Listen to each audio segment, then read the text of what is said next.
Something to Talk About is something we do Monday, Wednesday, and Friday here at the Senior Community Center. And we are sponsored by Fieldstone Communities of Bainbridge Island. To schedule a tour or find out about respite programs or daycare, day stay, call 360-689-4314. Also, I'd like to note that the Senior Community Center and most of us right now are on the ancestral homelands of the Coast Salish people, specifically our neighbors, the Suquamish tribe. We honor them and we are grateful for their hospitality. Today, we're going to talk about electric bikes. Well, bikes or trikes or scooters or other forms of assisted transportation. And to get us started, Ann Lovejoy is going to introduce our. I'm delighted to introduce my neighbor, Jeff Groman, who was the former owner of the Classic Cycles on Bainbridge and the curator of the Bicycling History Museum, right, Jeff? Yeah. Which I believe occupies your entire barn. Is that true? Right. Right. The museum's in temporary storage right now, but there's a few bikes scattered around the island still. So on display in shops and wineries and other places. So just for the record, how many bicycles do you believe you own? I think, much to my dear wife Elsa's dismay, probably around 300. I think that's an island record. I really, truly do. Yeah, so she actually wanted me to collect stamps. So I couldn't think of anybody better suited to help us sort of ponder the giant array of choices that we now have these days. A lot of people I know think about cycling as a kind of great low impact sport, but as we get a little older, we're starting to feel more breakable, more vulnerable, and really starting to rethink some of our ideas about how we're going to get around. And yet I think there's better options than there ever have been for things like bikes, trikes, scooters of different types that are actually really very safe for seniors, right? But I know there are some caveats with some of those things, but there's quite a lot of choices now, right? Yeah, there's a ton of choices in both regular and electrified bicycles, tricycles, etc. The biggest challenge on Bainbridge has always been, and I always had the shop for 40 years, and the connectivity of the bike trails was actually never very good. It's getting better, but still the design teams aren't doing the best job. It's a great attempt, but it's not as good as it could be. So could we be advocating with groups like Squeaky Wheels? Would that help? Yeah, Squeaky Wheels has been really working hard at that.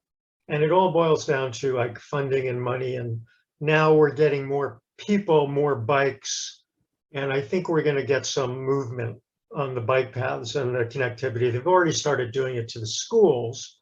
But for me, who was in the bike business on the island for 39, 40 years, and I ride every day, I still have to pick my routes pretty carefully. And I actually ride a tricycle. So it's a little bit wider.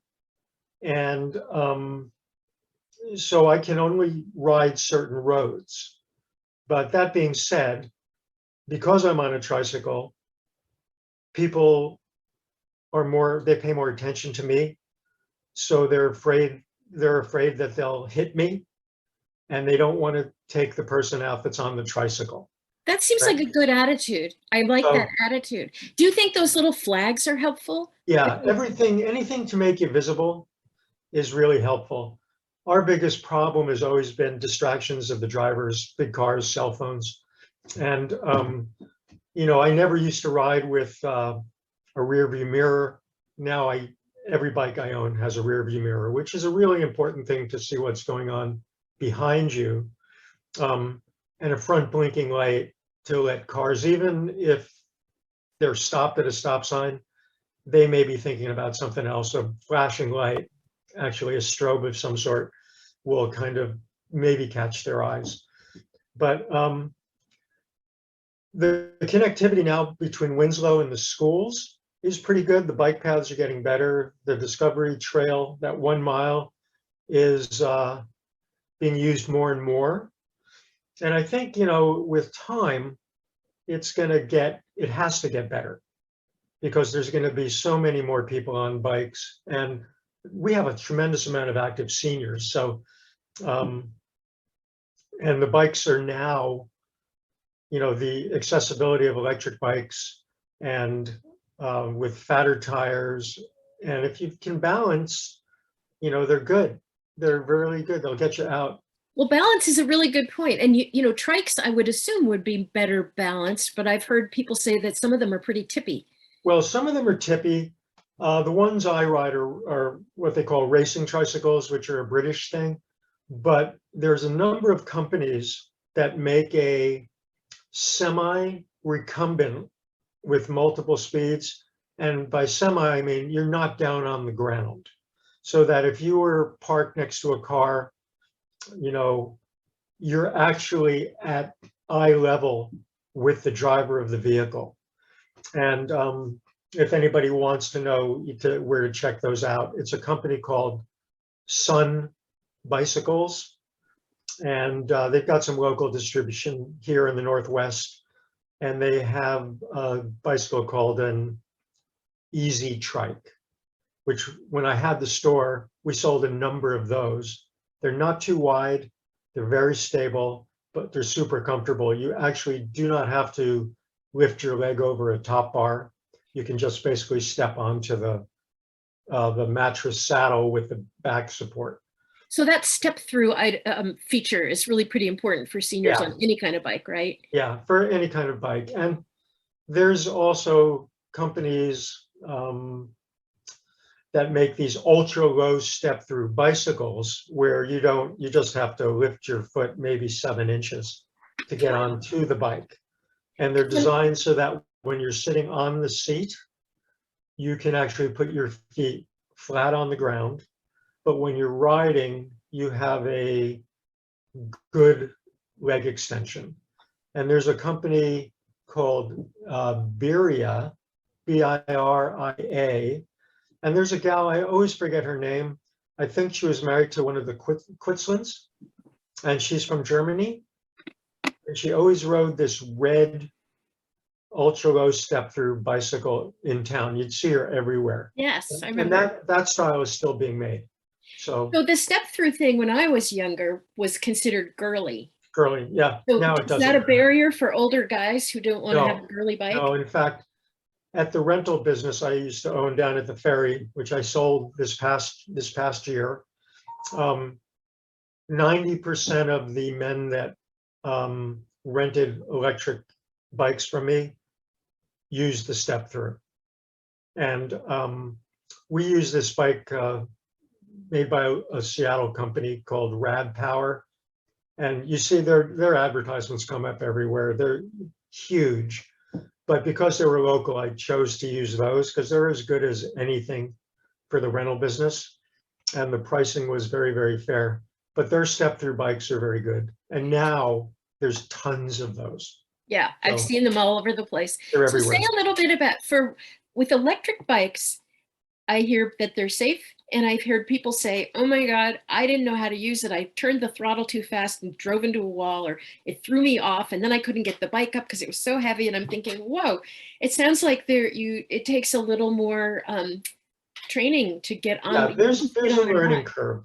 Yeah. With anything that's motorized, they call them electric bicycles, but they truly are mopeds, right? Anything that will go 20 miles an hour on its own power is really not a bicycle anymore. Mm-hmm. So you have to be instructed in the use.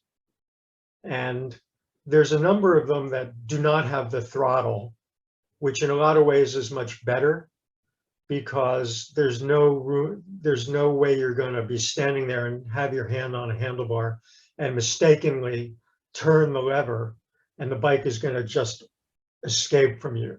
Right. Yeah. And most of them have different power levels. So the throttle is not really that necessary. If you're on a little bit of a hill, you can just put it in a higher power level. And the minute you turn the pedals just a bit, the bike is going to start to move a bit. So what's the range on those things? Like if you're on a long ride and suddenly you realize you're out of battery. I think today most of them, the ones that are anywhere from $1,000 to 1,500, they've got a range of 35 to 40 miles. Oh, wow. Yeah, so you can, if you're riding 10 miles a day, or which is quite easy on an electric bike, you'd charge it maybe once every few days. But they have a fuel gauge that shows you how much electricity you have. But it takes quite a while to charge them, doesn't it? No, it's actually no more than 4 to 6 hours. So if you plugged it in at night, you'd be at full charge easily in the morning with a completely dead battery. But if you're But- at the end of the, if you're at the end of the trail and you forgot, Yeah, well, then you can always pedal, right? So once they're moving, they're not that heavy. Once you start going up a hill without electric assist, most of the average bikes now are 55 to 65 pounds. And once you spend much more money, you can get the weight down to the 30s. So there's, I like to describe it that when you were a kid, your balloon tire bike was usually about 55 to 60 pounds. that's right. And then when we went from the balloon tire to the Schwinn Varsity, which everybody on the world had one, Yep. they're 60 pounds, right? They were just nothing but steel. And so it's not something that's really unfamiliar, but it's just the modern age with the carbon fibers and other things where you get a 15-pound bicycle. Nobody really needs that, but Well, let me ask you something about speed, because Okay. another thing I've heard a couple people tell ugly tales about road rash, and I noticed that, if it's really a moped, people are usually wearing helmets, but nobody's wearing like leathers or anything. no, it's still more or less a bicycle. If you're riding a regular bicycle and you're going 20 miles an hour down a hill and say you had a spill, you're still going to get road rash. Yeah. Number one thing to wear, of course, is a helmet for sure, especially on the electric bikes, because you can get going relatively fast, relatively easy. And here in Washington, there's class 1, class 2, class 3 electric bikes. Most of the ones that are purchased are class 2, which has a limiting 20 miles an hour. Class 1 is 16 miles an hour, and class 3 is 28 miles an hour. And 28 miles an hour is really fast. Yeah, it is. And 20 is really fast. So the bikes are very stable, very easy to handle. The problem is if you're going 18 to 20 miles an hour on a 2-lane road with little shoulder, and the speed limit for the automobiles is say 30, the drivers really can't gauge the fact that you're going 20. So they're a little more tentative. And they're not sure, should I pass, should I not pass? If the bike was going 10 miles an hour, they probably wouldn't hesitate. But 20 miles an hour is very hard to judge how fast you have to go to get past the bicycle. And if there's 2 or 3 bikes in a row, even more. And people are a little impatient. So, you have to, I guess you just have to drive defensively. Well, with and the bicycle. surface of the shoulder makes a big difference too. Right. And I've noticed a lot of times the road will be fairly clear, but the bike path has got all kinds of litter in it. And Yeah. there's, debris and branches and lots of gravel and that kind of stuff. So that seems like would that make it better for fat tires or? Yeah, and most of the electric bikes now have a very, I'd say, a 3.5-inch tire, the general purpose ones. And they're pretty stable in case you had to hit like the gravel. But, I think picking your roads around here is a better way to go. What's your favorite ride for a trike? Well, the south end of the island is really much quieter. So that's my go-to. And then honestly, I ride the highway because it's got a 12-foot shoulder on both sides in general.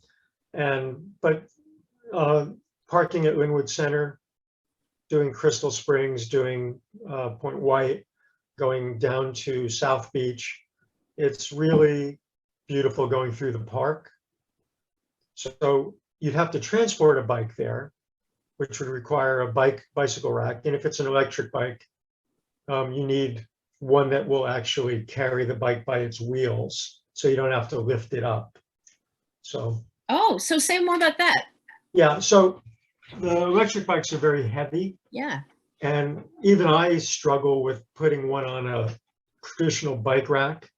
So usually the ones that go on, if you have like a Subaru Outback or some sort of little smaller SUV, they'll have a trailer hitch, and there's a number of bicycle racks designed. You only have to lift the bike up maybe a foot, as opposed to going up 3 feet and then hanging it on something. So, and that makes transporting it easy. So you could do, go out to the Olympic Discovery Trail, where you can ride for 40 miles on perfectly groomed, paved, old railroad bed. Oh, right. That's very flat in 90% of it. And then on Bainbridge, the south end going through the park and to South Beach and back, if you went to, say, the end of Crystal Springs before Baker Hill, if you did that, that'd be about a 9.5 mile ride, right? And there's people that's what they do for their daily bike ride. So what about Burt Gilman? How you get there without killing yourself? Well, Burt Gilman, it's hard to get to through Seattle. I mean, you can get there, but then you're doing all these urban streets where there's a lot of traffic. Like when I would do the Burt Gilman, I would always go through Kingston and then to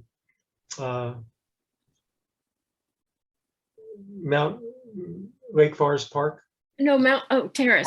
Or Bothell, or one of those towns, and then park in one of the access parking lots and then jump on the trail there. And that's actually a really nice ride, but there's a lot of walkers now and a lot of people on electric bikes going way too fast. So it's not as much fun as it used to be. And then you get the 10-speed racing groups that are going also, multiple riders going way too fast. And for some people, it's a little unsettling, especially walkers. So I go over there occasionally. Well, it sounds like the one at the north of us is probably a much better choice. What are the best access points for that? Well, the Olympic Discovery Trail, the first access point is really Gardner. If you go out 101, just before Squim, they've got a parking area that's right on the start of the trail. And the trail goes all the way to the Elwha past Port Angeles. So if you wanted to, you could ride 60 miles out and back.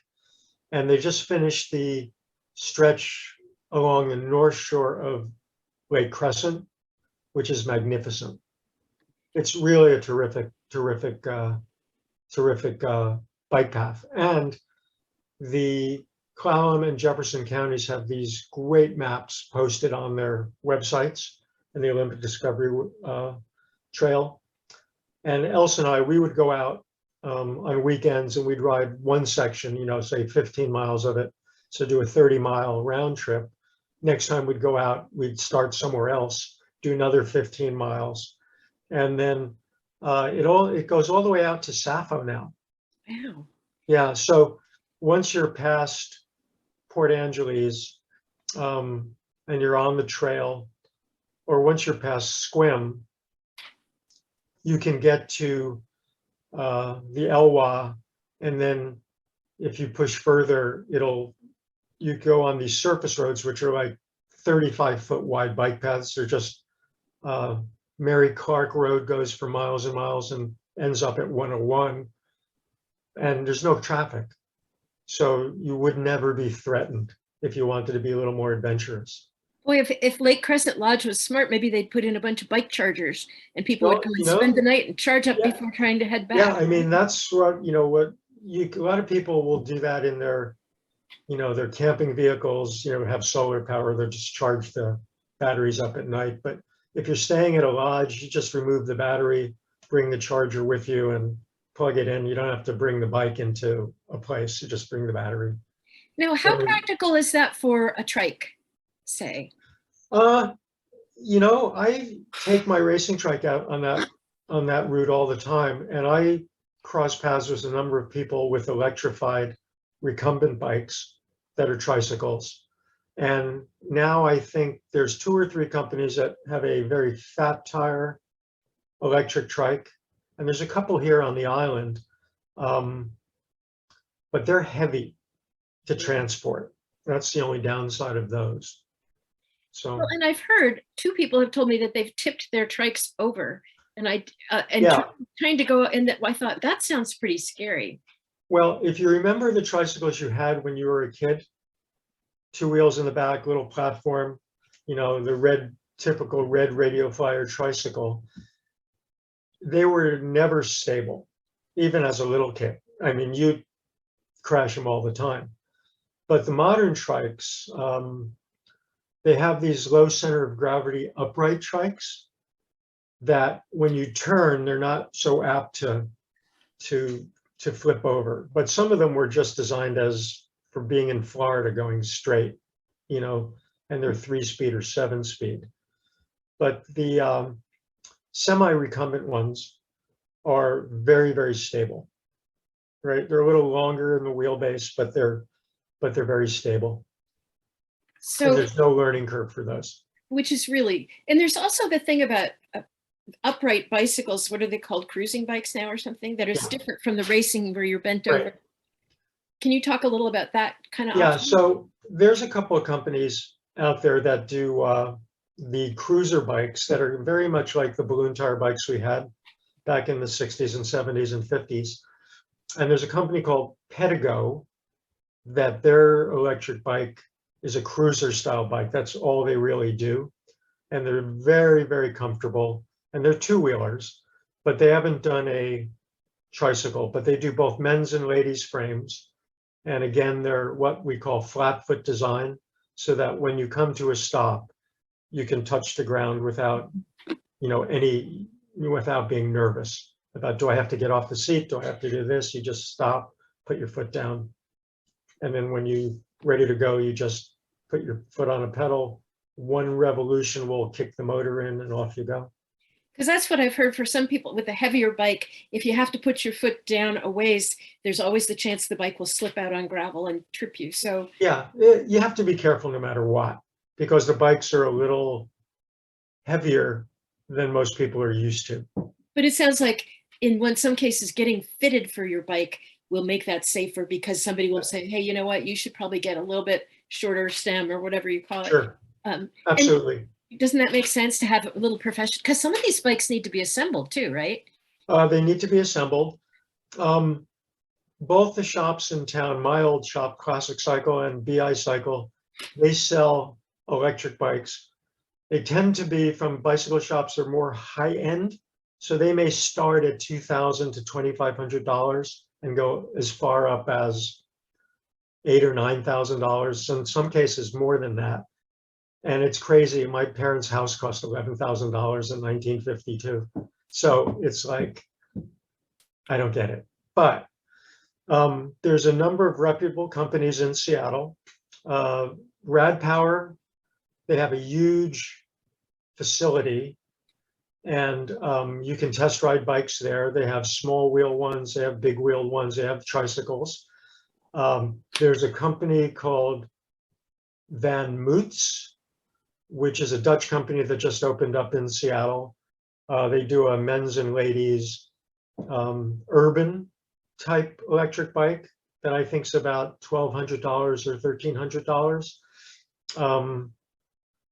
And then there's a million online. And if anybody is actually interested, you could always reach me by my email and I can walk you through if you have questions. I'm very happy to help that way. If you opted for something like a rad power bike, there's a kid on the island named Gavin O'Grady who worked for me for many, many years, who has his own repair shop called O'Grady Cycle Works on Day Road in the industrial park. And he's the local service center for rad power, Oh, which great. would include assembly and maintenance. So I have a question here from someone. Do you have any insight into supply chain issues with regard to e-bikes? It seems very difficult to find certain models. The upper end bikes, the Specialized, the Treks, the Giants, all the major big brands were having supply chain issues, which are loosening up now. But in general, the other sort of bike companies whose formula is mail order, you just go online and order the bike, and they're usually pretty easy to assemble yourself.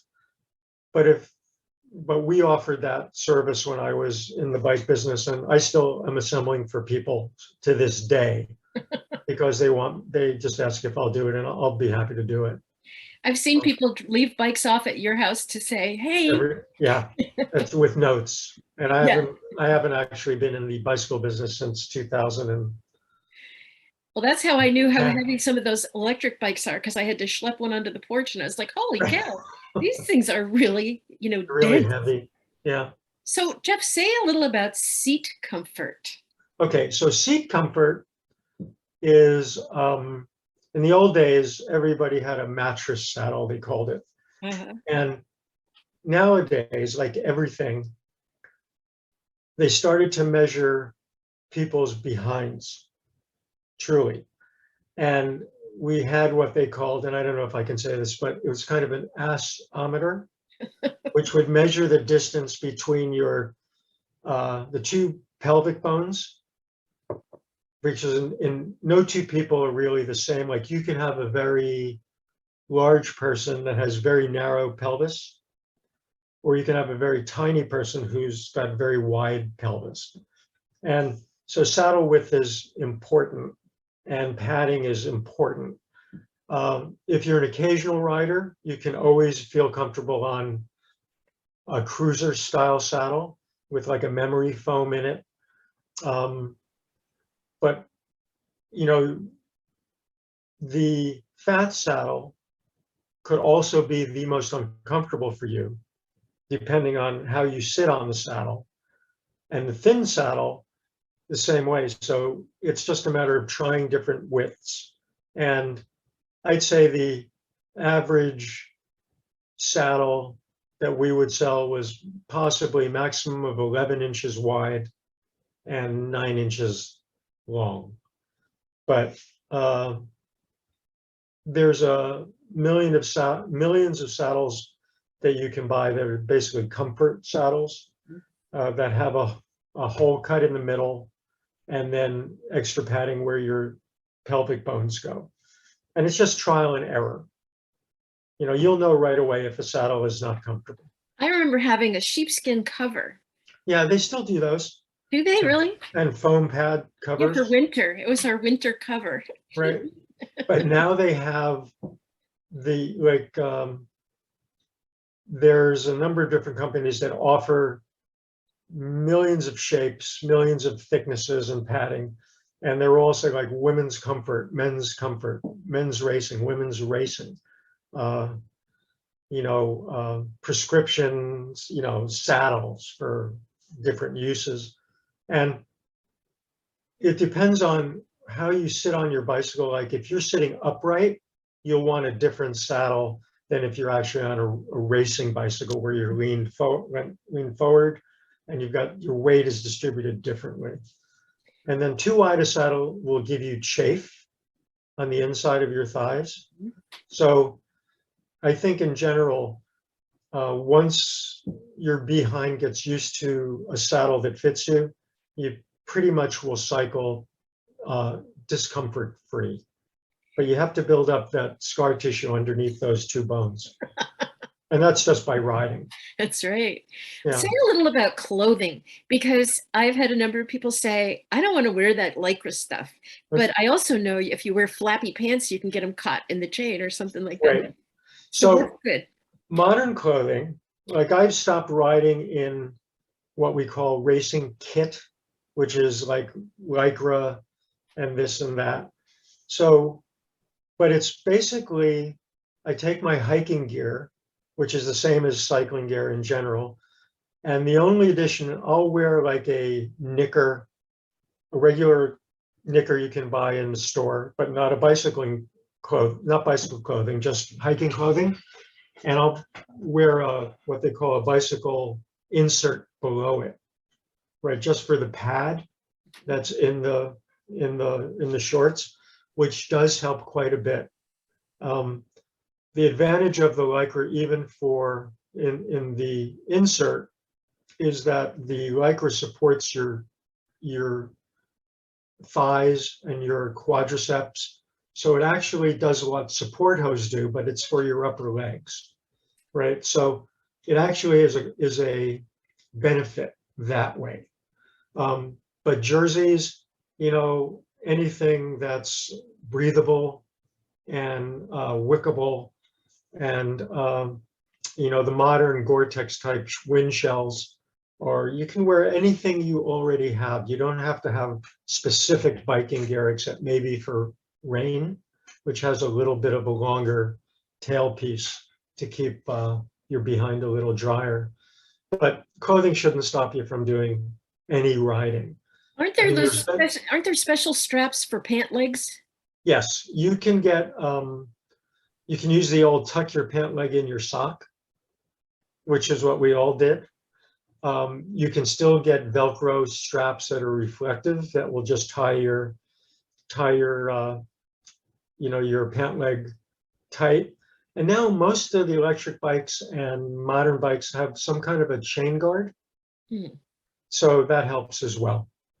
I just remember that happening when I was a kid. Oh yeah, well, Right. bell bottoms. Yes. Right. So, but you can use anything from a clothespin to pinch the material off to the side, outside of your leg, or the leg straps, which are, everybody sells leg straps, reflective bands. You can use a reflective dog collar that has a Velcro strap on it.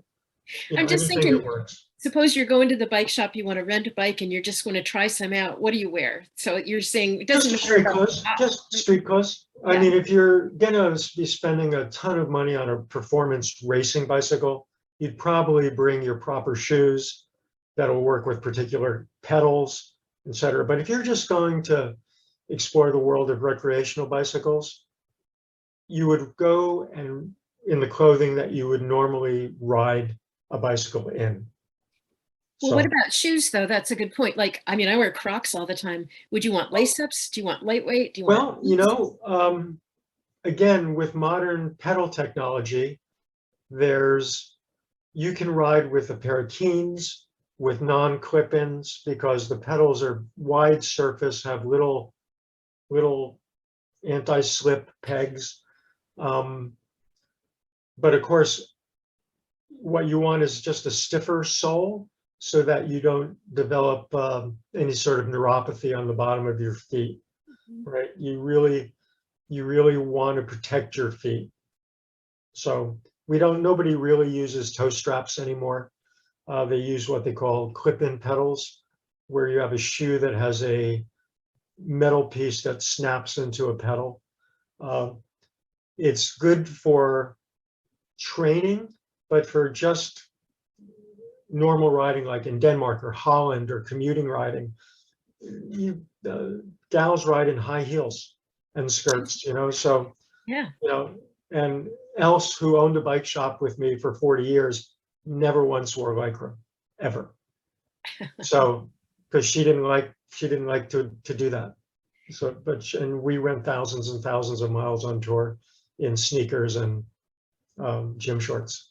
See, I think that really makes it more accessible for people to realize, because I've heard people say, well, I can't ride a bike. I don't have all that stuff. You don't need it. I don't, when we were kids, we didn't have any of that stuff, but of No. course the bikes weren't what they were.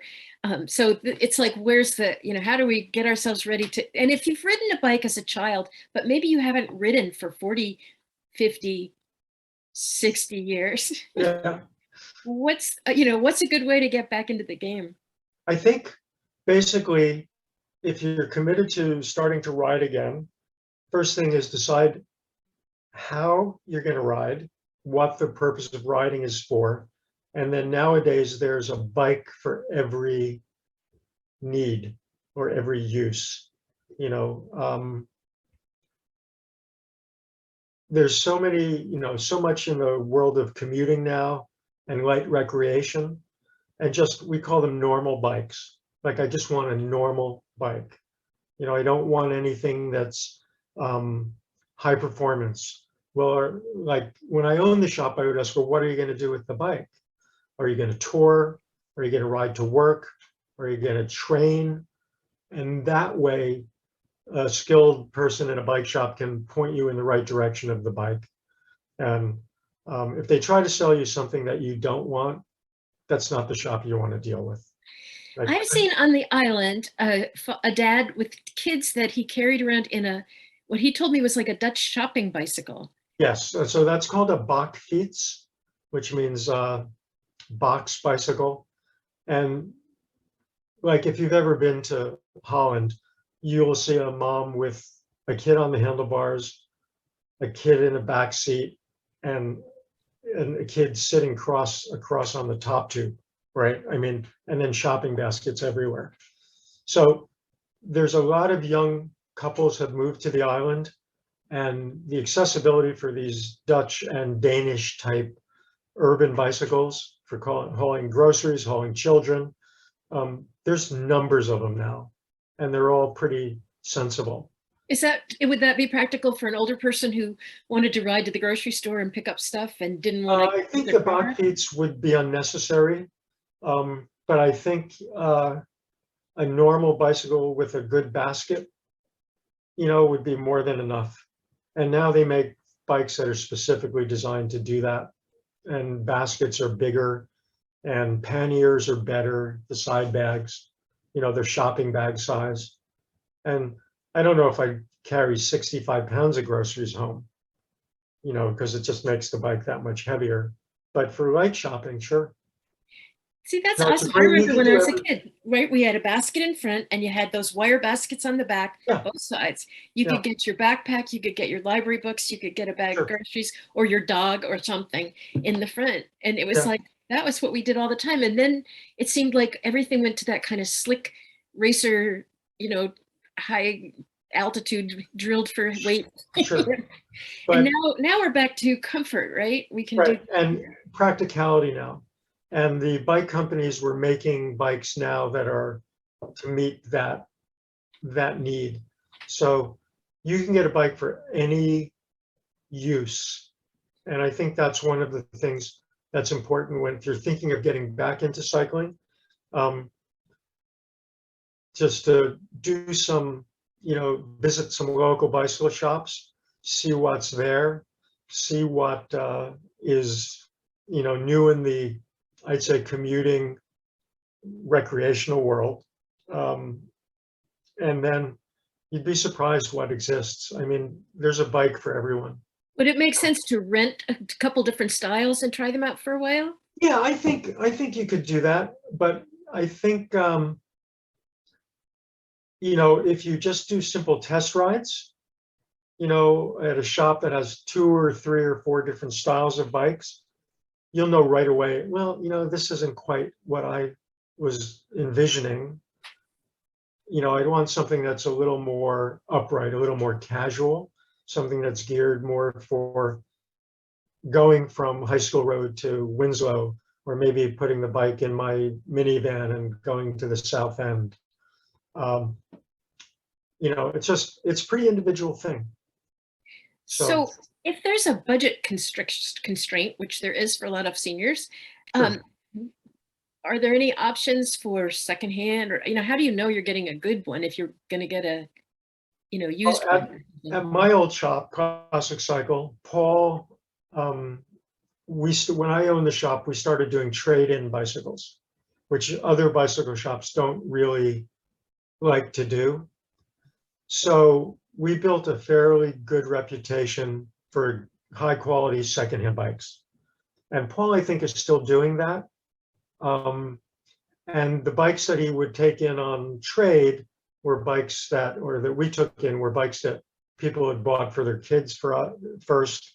They traded to the next, they traded to the next, they traded to the next. And then people just would come in and want to buy new bikes, and they had these older bikes to trade in that were perfectly wonderful bikes. And I believe Paul still has a good supply of used bikes. And then there's a fabulous shop in Seattle called Tricycles, which is on Boat Street. And they do a lot of used bikes as well as new. And, I've got a garage full of used bikes that I'm supposed to get rid of. So if you picked up a bike at Rotary this summer and it's not so great, we'd go to, what's your friend O'Grady? Yeah, Gavin O'Grady.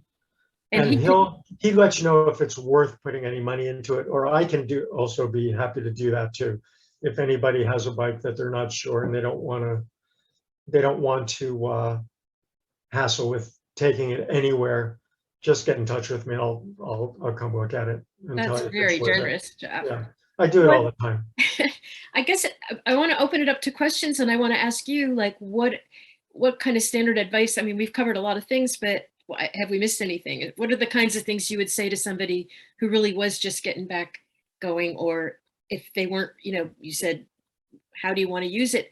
Maybe they don't even really think about all the ways we can use it. You kind of have to open their minds a little bit, right? Sure. I think number one is making the decision that, I'd really like to ride a bike again. That's step number one. And then you ask, well, what would I use the bike for? Do I just want to do a daily routine? Like, do I want to go, up to the high school and back, depending where you live? Do I want to ride? Maybe I live by Battle Point Park. Do I just want to ride the 1 mile loop on the paved circle that they've got there?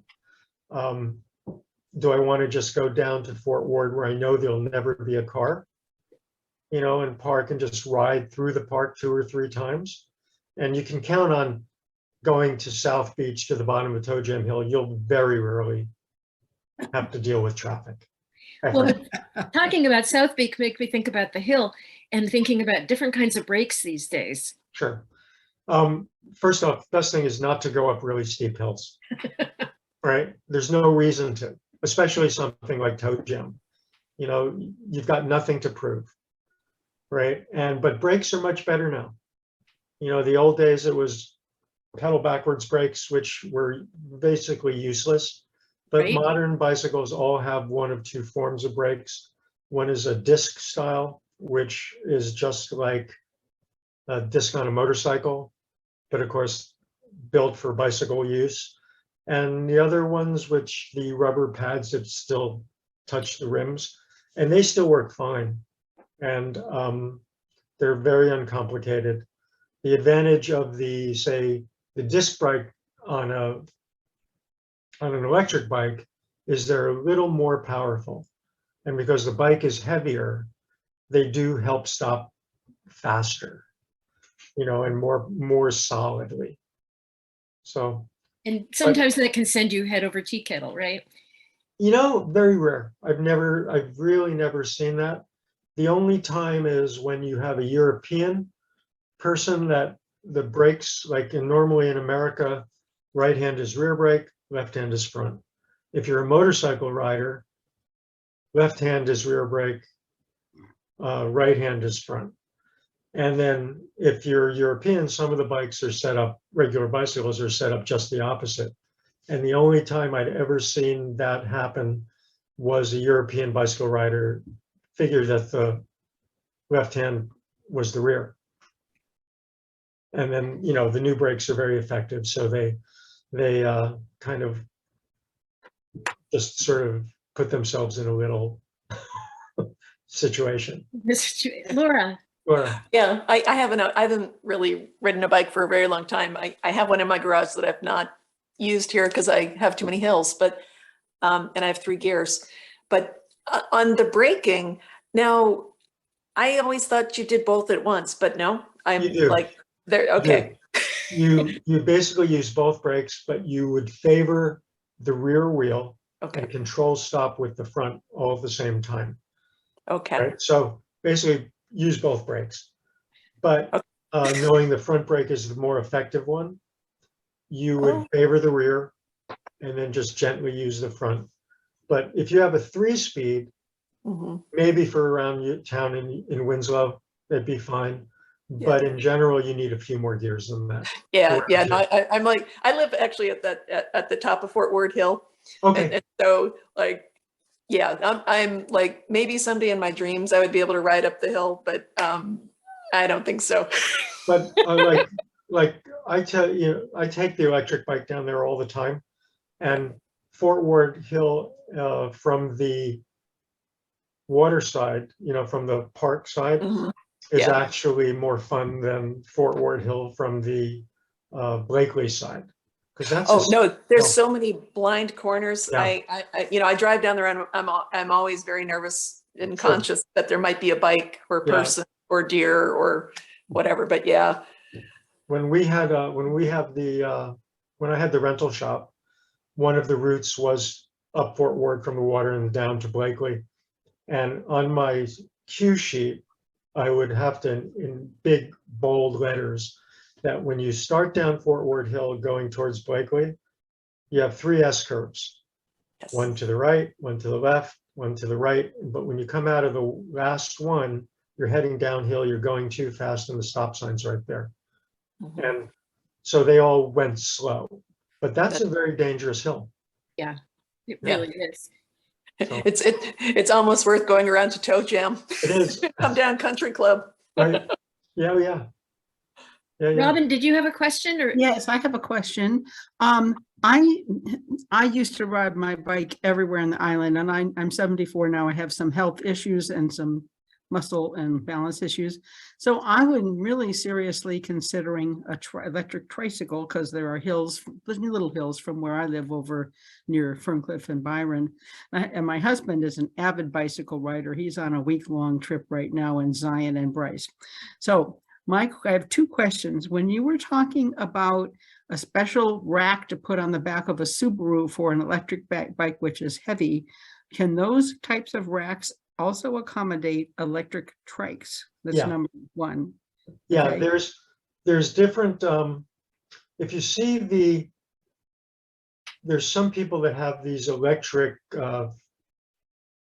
like scooters, right? Just Yeah, not the 2-wheel scooters, Right. but like a 3-wheel right. tricycle scooter. Right. And they've got kind of a steel platform, Right, I've seen those, yeah. and those will work fine for an electric trike. Okay. Yeah. My husband also has a pickup. I guess we could get a ramp and try putting it in that way, but Sure. it's probably not very, yeah. Yeah, and with the ramp onto a pickup truck, you can always use the electric motor to help you go right up the ramp. Okay. So yeah, it's I've done that quite a bit. Okay. And now they've got some electric tricycles which aren't so big and bulky, Okay. and they have the electric motors in the front wheel, Okay. right? Okay. So Alright. that cuts way down on the weight. Okay. You don't have to have this big, bulky, fat Right. tire tricycle. Right. Okay. And the next question I have, then if you get an electric trike, you don't need gears, or you do need gears for when you're in pedal mode, or how does that work? Well, most of them will be like an electric tricycle in general will have 7 speeds, Okay. Okay. right? And that's more than enough with electric Yeah. assist, Yeah. because the gear ratio is very low. Yeah. It's designed to be towards the low side of things. Okay. And then if you had questions and we're doing research on electric trikes, you can always contact me and I'll I tell will, you. yeah, I'll get your email later. Yeah, but maybe they can put it in the chat. Sure. And one other question. So in your experience, if you use an electric assist bicycle or tricycle, you can ride up Madison from Winslow Way to High School Road, that hill up. It's not really steep, and you In a can heartbeat. yeah, okay. You'd never realize you're even pedaling. Yeah. right? But you would be pedaling. Okay. And do you find, I noticed that some of the bike lanes on Bainbridge are very narrow. Do you find that the width of a trike, inches over into the traffic, the car part of the lane, or how does, that's not a problem? I've not had a problem, and I've got two tricycles that I ride. One has the space between the rear wheels is 27 inches, and the other one is 30 inches. And most of the bike lanes will accommodate that. Okay. You just have to watch out for the sewer grates. Yeah, right. things And the like that, debris, and the debris, yeah. But people are, if you have like blinking lights, I use 3 blinking lights on the back of Okay. my trike, and that seems to be enough to let people know Okay. I'm there. Okay. And they're very careful. I mean, even when I go down the highway, I'll hear the rumble strips in the middle of the road. People are, I'm way away from traffic, Yeah. and they'll Yeah. still go give Okay. me 12 feet, Okay. Okay. And then Well, on Winslow Way, you just have to be careful because of the traffic backing out, the cars Yeah. backing out, and Yeah. people not looking. and the sight lines there are terrible, and Terrible. there's no bike lane through the middle of Winslow. Yeah. Well, that's my pet peeve is that why don't they turn Winslow Way one way and Bijou one way? There's So you something. come into a one-way circle. Yeah, and you can't have to back deal out with and safely from the spots because there are tall cars parked next to you. It's really course. hard. Yeah, it's a dangerous. Yeah. It's beautiful, People but it's drive too fast. yeah. Actually, that'd be a great loop, wouldn't it? You'd make Winslow Way going one way and Betty June. It's Speed June, by the way, Right. going the other way. Really? And yeah, It makes sense if you've ever traveled to New Zealand Yep. or Australia. Whenever you go to a town, village, you enter a one-way system. Yep. Uh-huh. Everywhere, the entire country. And what I'd love to see is Sunrise one way and Madison one way, huh. because there's 4 connecting streets between the two. And It would also take care of that nasty problem of people taking rights onto the ferry when they're not Right. supposed to. yeah, Yeah. absolutely. And Jeff, it's like just, I mean, it's so simple. Yeah. Right. When we just came back from this trip to the Arctic, and we noticed in Reykjavik, their bike lanes, which parallel the traffic lanes, are designed so that the light changes where the bike has to cross a road. The light even senses that a bike is coming. You don't have to get off. It just changes and lets the bike go. Super. I've never seen such a super bike friendly system as there. Yeah. Also Copenhagen and some other places, Sure. but it's flatter. Everybody rides bikes, but you can at least see the possibility. Well, At we're least getting it's too there. much. Yeah. We're getting there. I mean, Yeah. Bainbridge, it's like with all the intellectual capital and the resources, you would figure that the non-motorized transportation would be a little bit higher up the food chain. But it's always been a fight, always been a fight.